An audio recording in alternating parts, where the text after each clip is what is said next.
এক্ষুনি কল করছি।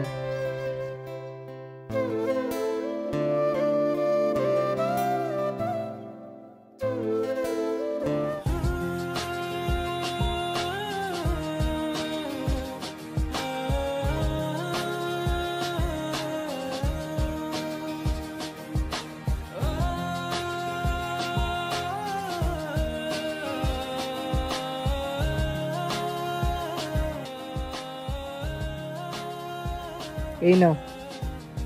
না, আমি খালি বোতলটাই নিব। নিয়ে নাও। না, আমার খালি বোতলটাই লাগবে। ঠিক আছে, এখানে একটু বসো। ভাইয়া, তুমি কি করছো? ফেসবুক চালাচ্ছি। ও, ইন্টারনেট? হ্যাঁ। ফেসবুক আর ইন্টারনেটে কি হয়? বন্ধুদের সাথে দেখা হয়, সবার সাথেই দেখা হয়। ইন্টারনেটে সবাইকে পাওয়া যায়? হ্যাঁ, সবাইকে পাওয়া যায়। তাহলে আমার বাবা মাকে পাওয়া যাবে? কিছু কিছু প্রশ্ন মানুষকে চুপ করিয়ে দেয়, যেমন এটা।